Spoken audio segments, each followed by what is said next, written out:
Bismillahirrahmanirrahim, and welcome back to today's program. We started the program by actually paying our tribute to the victims and the injured of the London attack last night.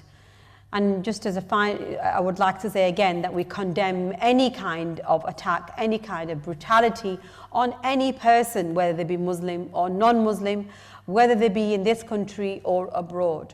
We as people of the world would say that attack on one individual is an attack on the whole of mankind, and that is what our Quran Majid teaches us, and that is what we proclaim through our beautiful religion of Islam. Today I have two guests. You're looking a bit nervous, guys. No. I'm all right. I know we've met before. Assalamu alaikum. Walaikum salam. Ramzan Mubarak. Ramzan Mubarak to you too.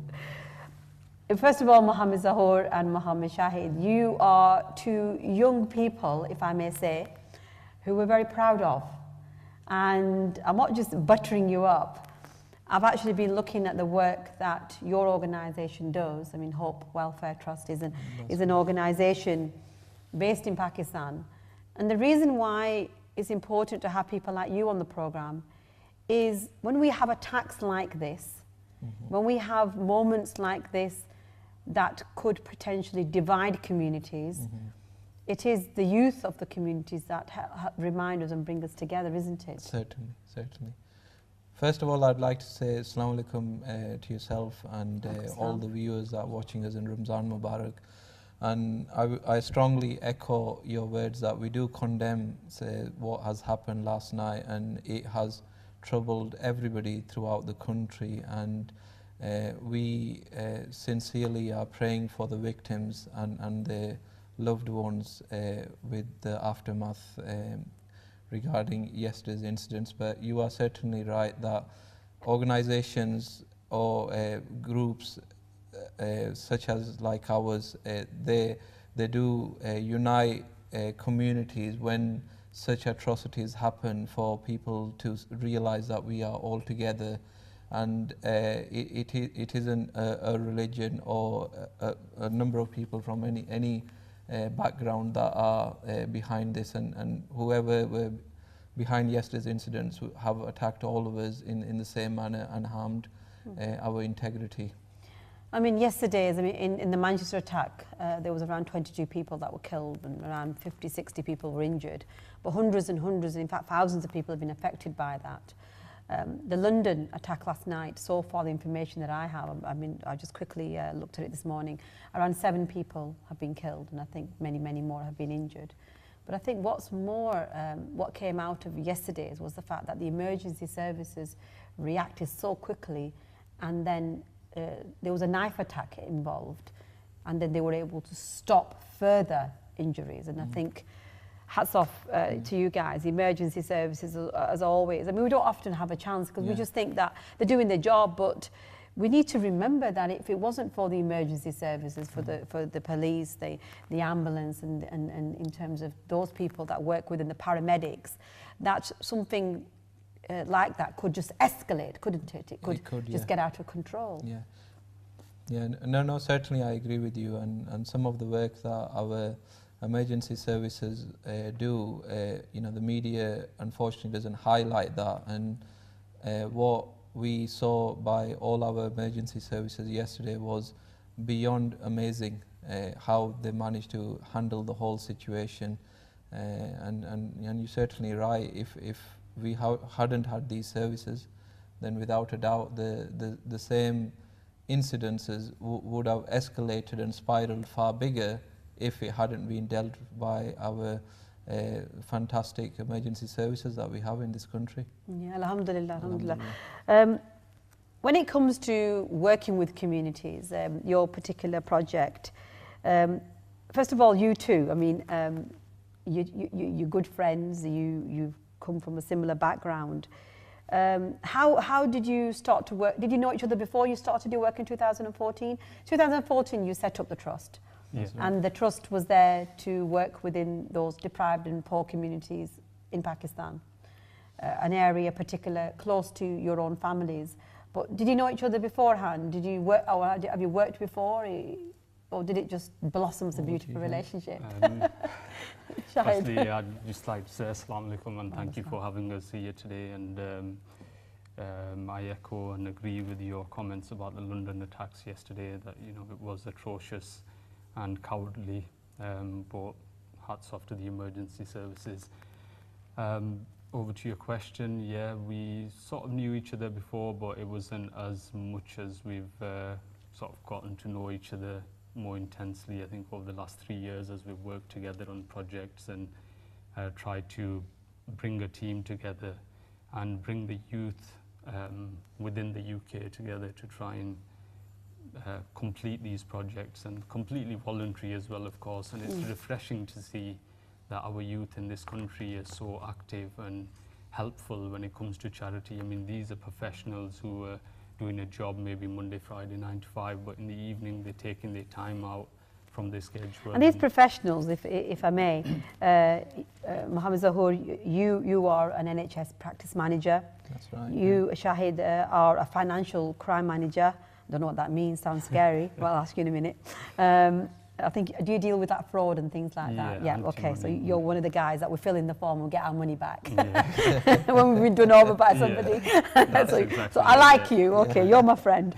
Right, but so you're from professional backgrounds. The people that work with you, the volunteers, they're engineers, IT consultants, we've got doctors, we've got entrepreneurs. So they're from a wide range of backgrounds. They're not just people that have got nothing better to do, are they? No. They are. So go on, Shahid. These people, how did you all get together? How did, what one day did you just say, right, what I think originally it just started off with 4 or 5 people who came together and said, in this country we're so fortunate to have everything. We've got all the basic essentials, yes. Alhamdulillah. We've got hot water on demand, we've got electricity, heating, and our children have the best education, healthcare in the world. How can we sort of take that, and I know we can't change the world with it, but at least we can make a difference to somebody's life or a family or a child. And then it just grew from there through one person. We've got somebody else on board, and whoever heard of our project along the way wanted to be a part of it, and the enthusiasm was refreshing to see from our young community in this country. You do have lots of people involved, and I know I was asking you particularly about sort of the makeup of the people. You have around 50 to 60 just young people, don't you? That's correct. You do have obviously elders who overlook it and support you, and inshallah with their guidance you're going to be able to strengthen it. But the fact that you do have so many young people involved, it is refreshing, isn't it? It is, no, certainly. It is. And is that, what would you say is, what does that bring to it, other than the fun aspect of it? What does it bring to it? I think it's important that young people need to be appreciated and brought forward. And unfortunately, I think what we've seen traditionally is that we've not really tapped the skills of young people, and we've not engaged them so much to see how they want to get involved. And the sort of ethos of our organisation is that we need more young people to come on board.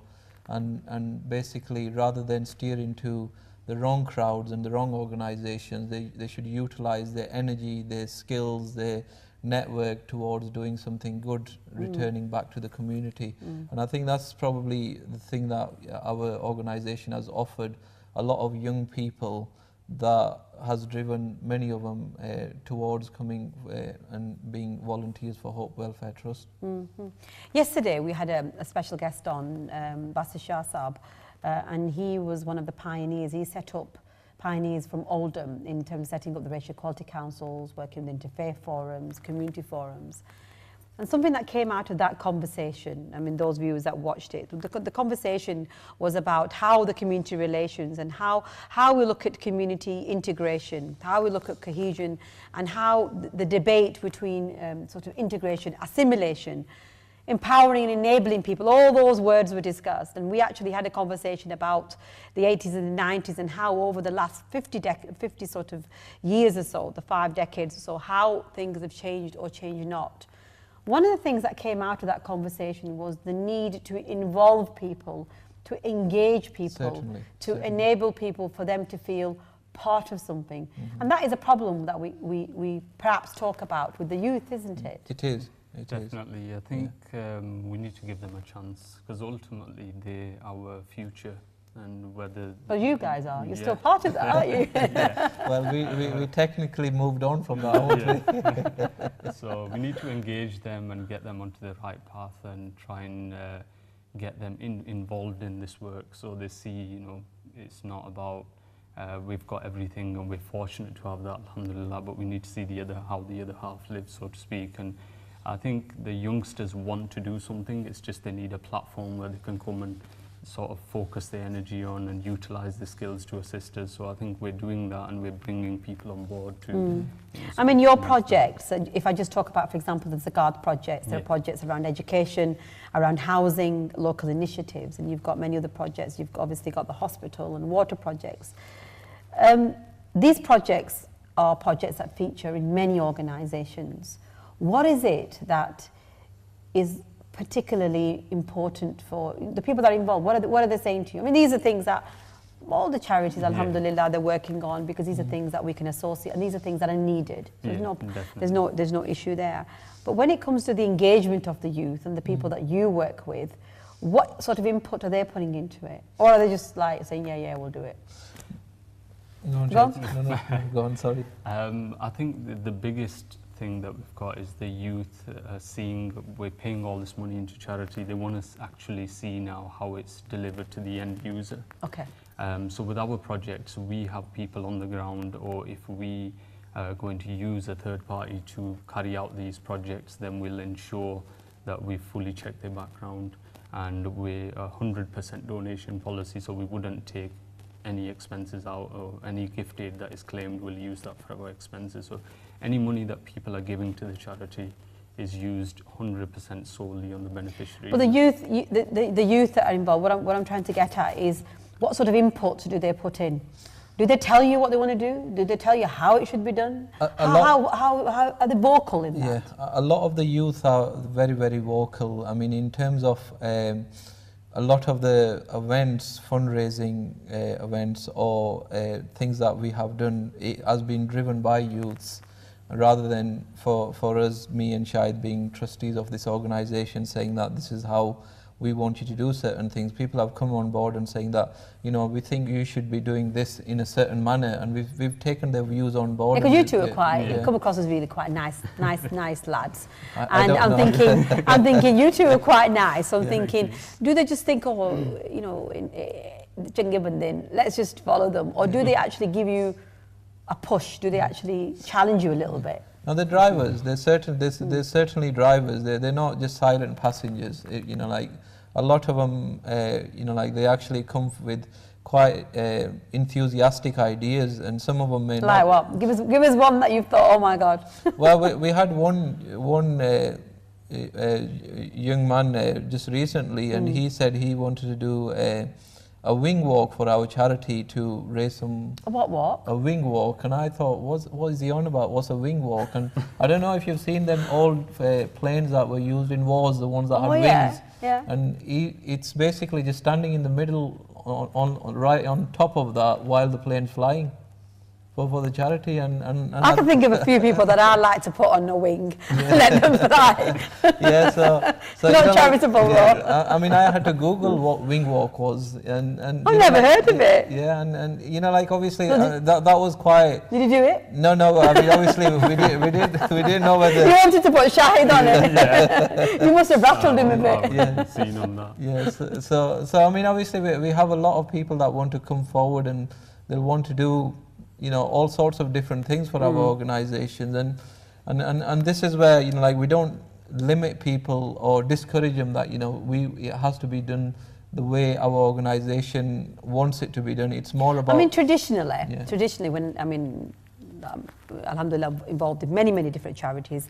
I get invited to so many, so I'm quite blessed in the fact that I see that kind of work, and your heart warms. You think, you know, subhanallah, that there are so many good people out there doing so much good work. But sometimes when there's something a bit different that happens, like last year I got a phone call, I was on set, and I got a phone call from somebody that said, where are you? I said, I'm at on my channel. They said, can you come down to Burnley? And I said, why, what's happening in Burnley? They said, oh, we've got something on, we just want you to come down. So I thought, right, what are they on about? And they sent this picture of this big teddy bear, so they thought, that's going to catch her attention, she's going to come. It was a car wash. Right. And it was something simple. They were just doing money on the day, and they were just washing cars, and they had a big teddy, they had a raffle. And I thought, something so simple that everybody probably does, but they wanted to highlight it. They went on to do walks and feed the homeless and do all those things. But it is something different, isn't it? It's something different. Somebody else said something to me, talking about different things. They wanted to do like a snooker competition or a pool competition.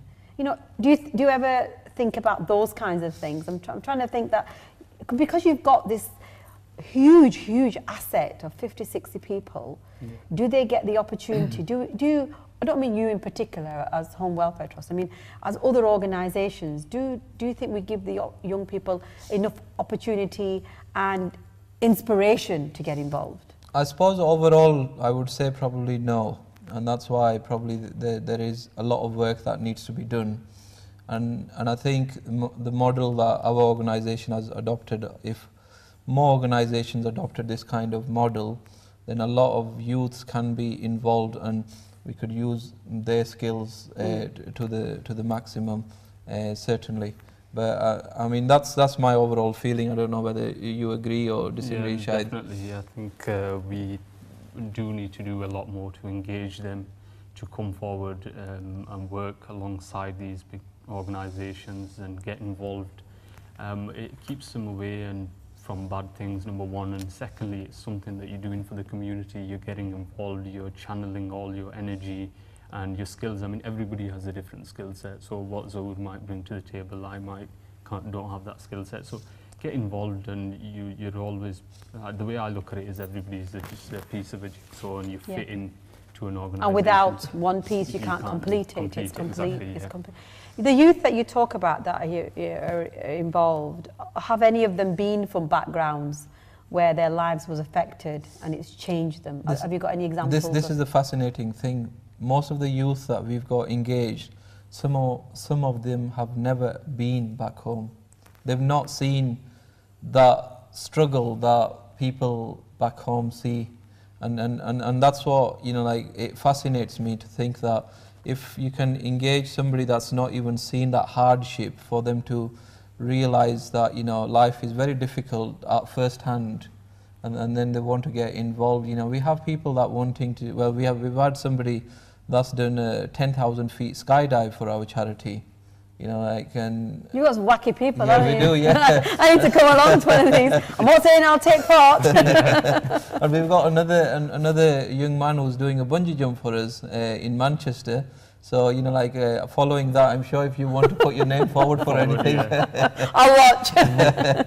so I mean, and it's really fascinating to see that people that have lived in luxury and they've never seen that struggle, they want to get involved. So it kind of clearly says that, you know, like, all these youths, they need some platform for them to, you know, show their capacity. On that note, we are going to a commercial break, but after the break we'll continue this conversation. We talk about the things that we want to do for ourselves and for others, what we must wish for our brother, what we wish for ourselves, we must wish for our brother. And that is an old saying that those people, the fact that we live in this country, those people that are blessed, that have all these facilities, why not have the same aspirations and the dreams for others? So I'll see you straight after the break. We'll continue this conversation with these two young men about some of the community initiatives out there that we must celebrate. Jazakallah khair.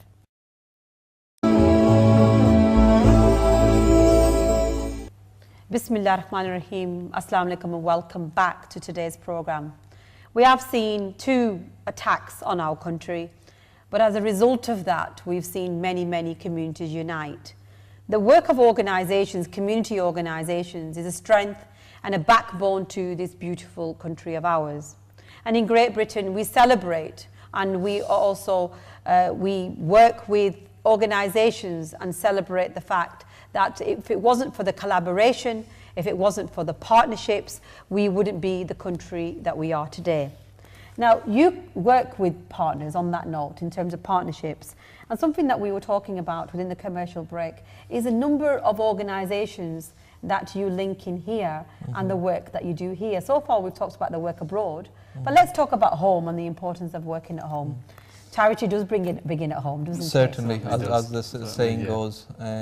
As I was saying to you earlier on, that we work with a number of organisations as partnership, and our organisation role model is not that everything that we do has to be affiliated solely to Hope Welfare Trust, and we support local community groups to bigger organisations. We work very closely with Luton Food Bank since 2016, and our representatives in Luton deliver food rations to Luton Food Bank every month, and we are looking into supporting Luton Food Bank into the running cost of the van and the cost of the maintenance of that as well. I mean, it's quite sad, isn't it, that even in a country like this, we're not a third world country. Even in a country like this, and right at the beginning you said we're blessed that we have the facilities, we have the schools, we have the health education, you work within that sector. We have the support, we have the mechanisms, and alhamdulillah we have the emergency services. But there are still people who are hungry, who are on the street, who are homeless, for a variety of reasons, aren't there? I mean, that's quite sad, isn't it? It certainly is. I think there's a lot of work that needs to be done if we're going to try and engage local people locally and support them, especially with the homeless people that see the numbers are growing every day. I mean, I work in city centre in Manchester, and the amount of people that you see in the cold weather over winter, and your heart goes out to them. I mean, no one's there by choice. Either they're there because they made a wrong decision, but everybody deserves a second chance, and nobody should be living like that, especially in this country. What are some of the reasons? I mean, I'm sure the viewers have an idea, but you work with these people. I know you've got to, you're doing something on Friday in Leeds. You're doing some work. Is it a food bank that you? No, is it feeding the homeless? Yeah, so there's a group of you that are going to be going out, and I hope that I'll be able to join you. Inshallah. Now, what's the reasons behind them? How in this country, when we've got a benefit system, we've got a housing system, we've got all those things, and how come people are still homeless? I can give you one example. Just when we did a recent feeding the homeless in Leeds, and we were just talking to one of the guys that came over to get some food, and we just got talking, and this guy, he had his own business. He was self-employed. He was doing really well. Things weren't going so great at home. And because of that, he separated from his partner. His kids, he couldn't have access to his kids, and that affected his business. And once his business went, and everything started sort of crumbling down, couldn't afford his expenses, and eventually his last resort was drugs. And then like the last thing was that he was out on the road, no roof over his head, and no support. And it was really sad to see that, like there is a perception that everybody that is on the road begging in this country is because, they just choose to be that, and that's not true. No one chooses to be on the street, do they? No one chooses to be hungry. No one chooses to have to put their hand out and ask for food. That is not a choice that anybody makes. It's, like you said, it's circumstances. And I think you've said it in a beautiful way, Shahid, that decisions that they've made on the way, and they're wrong. But the reality is that we're human, and it's about moving forward with that. Our iman is strengthened through things that we see, alhamdulillah, and it is a strong person that even when they hit hard and they are tested, that they manage to break through that and we've seen many examples where people's iman has been strengthened, but then there are many examples where that individual's iman has weakened and they've made the wrong choice, but the other people around them, they're being tested, aren't they? We're being tested, aren't we? If we see somebody continuously, we are being tested. And this is one of the things that projects like this and initiatives that these young men that do, we try and bring to you through the platform of UMMAH channel, through programs like this. We want to be able to say to you that for every person that falls, there'll be 10 people that help them to get up. And that's what it's about, isn't it? And inshallah. You have got a range of programs, and one of the things that I wanted to bring in is the fact that you are doing partnerships and collaboration with many other organisations. You do have women part of it. It would be quite wrong of me, being a woman, not to mention my sisters out there. You do have, alhamdulillah, you do have women who are part of it. You would say that around 10-15% of them are part, but you want to grow that, don't you? Yeah, I mean, it is something that, you know, like our organisation has been striving to engage more women, and alhamdulillah, you know, we've got a small percentage of women that are involved with us, but it is obviously gradually over the period of time, as people see that, you know, like there's more women getting involved in this organisation, it does encourage others to come forward as well. And you know, like this other partnership organisation that we have is predominantly run by women. MashaAllah, yes. Yeah, and which is Focus for Hope. And, yes. You mentioned, I think, we're hoping to have this organisation on our programme. I think Louise is somebody that works with you, and she being a sister, I wanted to come. It'll be excellent. So the kind of women that you have got on, what sort of backgrounds are they from? Similar sort of backgrounds? Similar, and so, you know, like, and they're all working professional people, and whatever time that they spend for the community work that they do, it's all volunteer basis. MashaAllah, MashaAllah. So. Excellent. So it's moving on to the last part of the programme. What I want to try and do now is try and illustrate the fact that these organisations, yes, they do work abroad, but many of their projects are here.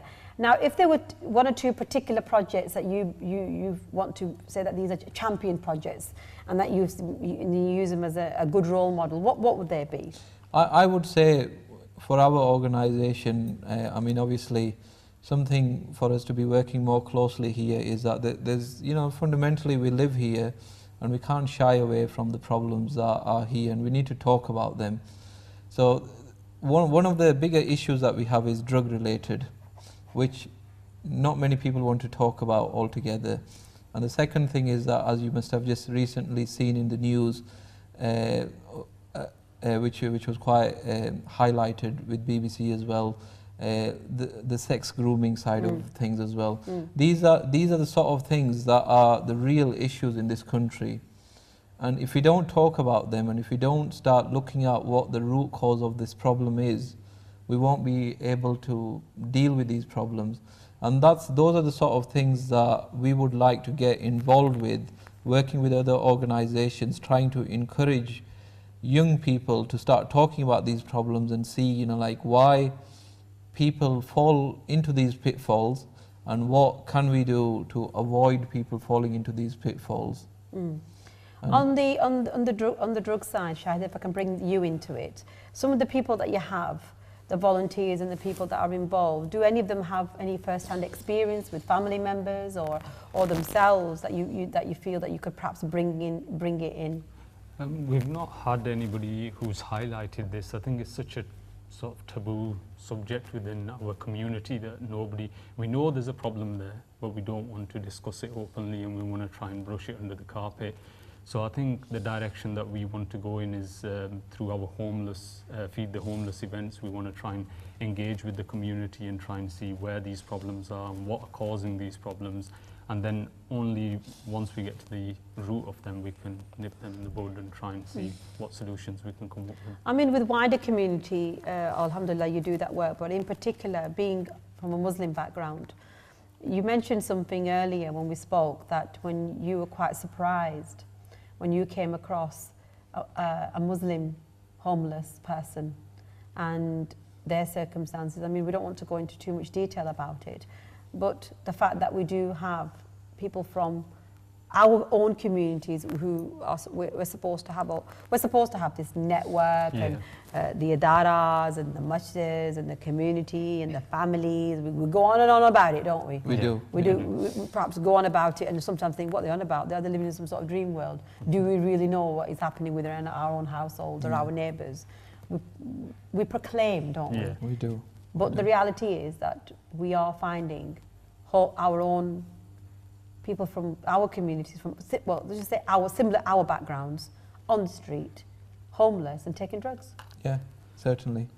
And this is where organizations, as I said right at the beginning, that other organizations need to do more work to see that there is problem. I mean, fundamentally, another problem that we have in this country is with what's happening right now in the current climate. There's a lot of young people that are being misguided through the internet and different streams of network, and we really need to tackle that. Where if there are young Muslim people that are doing things that are not in the name of Islam, why are they doing it? Who is actually feeding this kind of information to them? And these are the sort of things that our masjid needs to do. These are the sort of things that our madrasa needs to pick up on. These are the sort of things that we need to talk about with our children in our own homes and in our own community. If you think, like something's not right, rather than brush it under the carpet, it needs to be talked about, and once we start, once dialogue starts, then we can actually look at the real One problem. of the things that we learnt from the Manchester attack was that the young man who was then later named has been involved. The communities, even his own family, had told the crime services, the police services that they had concerned. The local imam also had mentioned something, but it seemed perhaps whether it was being taken seriously or whether or not, what happened, we don't quite know, and obviously there will be some kind of inquiry into it. What can groups like yourself do to try and raise that awareness further? Where it's happening, and it's, alhamdulillah, it's wonderful to see that our madrasas that are taking this on board are doing it well. More needs to be done. Yeah. The parents that are tuned in, parents like me that check everything and check all the history of the internet. My kids are probably watching and thinking, Mum, do you really do that? Yes, I do. And we talk about these things, and they're aware that, because we're born and brought up here, we know the script, we've been there, done many things and been involved in things that's changed our lives. Now, what is it that organisations like yours and other organisations can bring into this to try and push it a little bit further? I think to engage with the local mosques. I think a lot of people, there's this sort of misconception about the masjid that it's only committee members that run it, and there's not enough support in the mosques that we need to give to the youth. And nowadays times have changed a lot since our parents were growing up. It's a lot more vibrant and fast moving youth at the moment, and we need to offer these time slots and these services within the masjid where young people can go and discuss the issues or the problems that they're having, and then from there they can engage with organisations like us who can take it forward and work with these young people and try and steer them away from the wrong things that are going on. I mean, predominantly there needs to be more classes, more sessions around young people, and when you bring a number of young people and you start talking about things, and when you put something on the table and say this is right and this is wrong, and I mean obviously young people generally you find that they will tell you what they're thinking, they won't shy away. But if you don't even kind of bring them to that thinking process, then unfortunately they like other organizations will start filling their minds with things, whether it's organizations or individuals or wherever they get that kind of encouragement. And that's what we really need to do. We need to do more workshops and sessions in wherever our communities are, whether it's the madrasas or the masjids, or you can even do them in community centers as well. And sometimes even if you bought a bunch of young children to play snooker or a game of I don't know, whatever kids play on PS4 nowadays. My time we used to play Super Mario and things like that, but I don't think they play that anymore. But things like that, and these are the sort of things that we need to do with the younger generation. I think you're right. I think it's about the captured audience, isn't it? I mean, one of the things that we did, I mean, this is showing my age as usual, back in the 90s, was that wherever there was a group of people, we went there. I worked within the FE sector, and yesterday I was talking to somebody who started their career within the youth service, is that wherever there was a captured audience, and the madrasas, alhamdulillah, the masjids, the community groups, they have captured every day. There's at least 50, 60 little boys and girls sitting in that classroom, isn't there? Yeah. If somebody could go along and speak to them for 5 minutes at the end, or give some information out, engage them, then we should be doing that. One of the things I wanted to say, and it's probably a bit controversial, that our Baba committees, if I can call them. That's the biggest problem. They are look, our Babas, we love you. Yeah. I love my Babas out there because they are our dads, our granddads, our uncles. And those of you that know me will know where I'm coming from. We love you to bits, but please, for God's sake, let the people, the young people who are going to move this forward, engage them, grab these people and say to them, because you are the ones who are going to be the Babas of tomorrow. I mean, you've got a bit of a Baba thing going on. But the thing is that something that was said to me a while back was, there was a masjid committee, something was going on, and they said, such a person has passed away, such a person has passed away, we're trying to find somebody else. I said, well, that Zindagi aur Maut is in Allah's hands, and you don't know whether a young person is going to die or an elderly. But come on, when you get someone who's 70, 80 years old, they're limited in what they can do. Use their experience, and they're in a wealth of experience and guidance. Have them as your elders who guide you. They can be the authority. Get the young people to do the running around. Certainly. And we need to do that. Now, on that note, in terms of looking at engaging people, how to get involved, how can they get involved? We've got 2 minutes left. In the last 2 minutes, how can people get involved with the organisations like yourself? Well, if anybody that wishes to get involved with our organisation, there's a number of ways that they can contact us. They can visit us on all social mediums. We're on Facebook, Twitter, Instagram, and our website is www.hopewelfaretrust.org, and we are more than happy to speak to anybody and support them however they want to be supported, no matter what town or city you are in. We would love to hear from you. And the towns and cities that I've just made a quick list. You've got obviously people like yourselves, you're from Dewsbury and Rochdale, and then we've got Glasgow, Stoke-on-Trent, we've got Leeds, we've got Manchester, we've got Peterborough, we've got Derby, we've got Luton. So you've got people from all over the place, and obviously you want to get more people involved. That's correct. If there was one particular project that you feel that you need help now or you want to work on, we've got a minute left. Shahid, if I can bring you in right at the end, what would that be? At the moment, we're currently organising a walk for the charity to raise money, so it's a health initiative as well as raising some funds for the charity. So we'll be walking Mount Snowdon on 30th of July. So I think we'll extend the invite to you.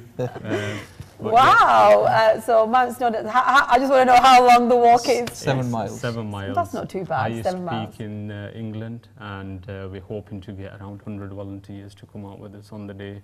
So we're just trying to engage people. What date is that? 30th of July, it'll be a Sunday. Right, so mashallah, let's finish on that. 30th of July on a Sunday. Why not join these young men? And I'm not promising you, but I will try. Let's join forces. The work that we do within our own communities, the work that we do at home, the work that we do with our neighbours, our communities, in this country and beyond. All of it is not a favour that you do. Let's remind people that it is farz upon every single human being to use the skills that we have. When we talk about tabligh and we talk about jihad, what greater jihad it is to be able to share that communication, to be able to do the jihad and the work that we do as missionaries through our qalam, through our awaz, and the actual work that we do. Let's continue that good work and let's celebrate the beautiful things that we have. in all the atrocities and all the heartache that we are feeling at this moment in time, let's bring communities together, let's stand united, and let's say one message to the enemy, that no person who harms an individual will harm us. No person, an individual that harms our communities will be allowed to do that anymore. Inshallah, as usual, I will join you again in a few minutes on another program, and then I will speak to you again tomorrow, where we will be talking to somebody that brings comedy into our lives, that brings laughter into our lives. And we will be looking at as a medium through, as a rhetoric through, to bring communities together. Look after yourself, look after each other. Remember us in your du'as. Jazakallah khair. Assalamu alaikum.